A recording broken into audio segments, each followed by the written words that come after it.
अभी तक food security in India में हमने पढ़ा कि व्हाट इज़ फूड सिक्योरिटी और किन 3 पिलर्स पे वो डिपेंड करता है ना।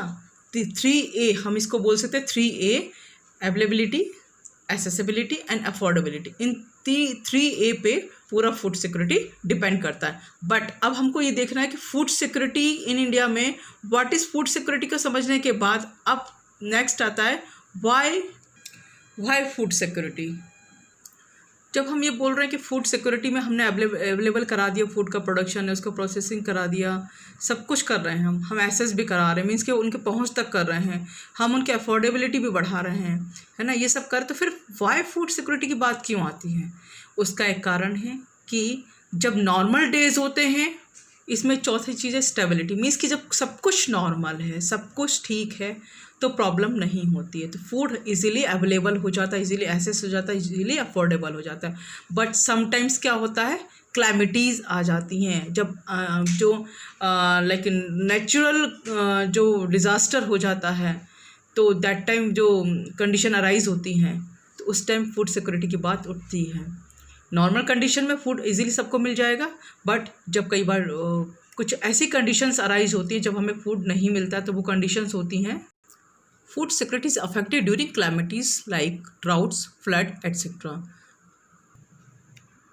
अगर हम हाल की बात करें तो कोरोना पीरियड में भी आपने सुना होगा कि टिड्डी दल ने आक्रमण कर दिया था और कई कंट्रीज़ पे उसका इफेक्ट देखने को मिला।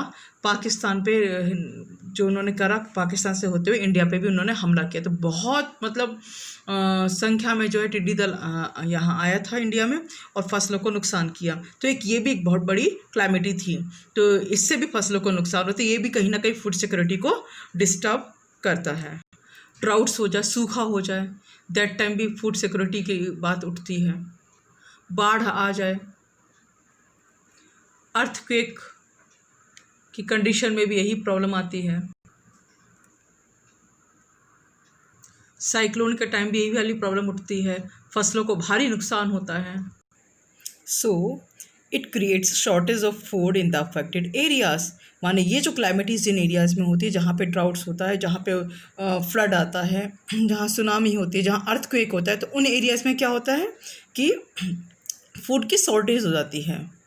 सिंपल सी बात है, due to shortage of food ना प्राइस गोज़ हाई। डेफिनेटली जब फूड की शॉर्टेज होगी तो जिनके पास अनाज है वो उन्हें महंगी कीमतों में बेचेंगे। अब जो थर्ड पिलर हमारा है फूड सिक्योरिटी का, अफोर्डेबिलिटी, तो ऑब्वियसली फिर कुछ लोगों के पास उन फूड को अफोर्ड करने की क्षमता नहीं होगी। जब प्राइस हाई होंगे तो डेफिनेटली वो उसको परचेस नहीं कर पाएंगे, और जब ये कंडीशन काफ़ी लंबे समय तक रहेगी तो फिर वो स्टारवेशन की कंडीशन अराइज होगी, भूखमरी की कंडीशन अराइज होगी। 1943 में बंगाल में सूखा पड़ा था, उसे कोई नहीं भूल सकता, जो अकाल पड़ा था उसे कोई नहीं भूल सकता था। बंगाल में 30 लाख पीपल, 30 लाख लोगों की डेथ हो गई थी, 30 लाख लोगों को अपनी जान गंवानी पड़ी थी। अतः क्वेश्चन ये उठता है कि why is food security, means इस तरह की क्लैमिटीज जब हो जाती है तो फूड सिक्योर करना बहुत ज़रूरी हो जाता है। मीन्स हमको स्टॉक कलेक्ट करके रखना होगा, प्रोडक्शन की क्षमता बढ़ानी होगी, प्रीवियस ईयर के जो स्टॉक्स हैं उनको भी हमें बड़ी समझदारी से खर्च करना होगा ताकि स्टॉक में हम रख सकें और कभी इस तरह की प्रॉब्लम्स अगर अराइज होती है तो हम उसे बचा सकें।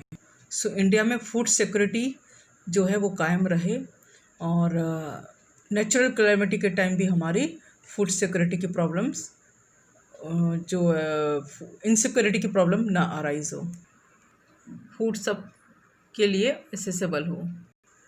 सो ये था हमारा why food security. So food security in calamities के टाइम होने वाली प्रॉब्लम्स से बचने के लिए फूड सिक्योरिटी बहुत ज़रूरी है।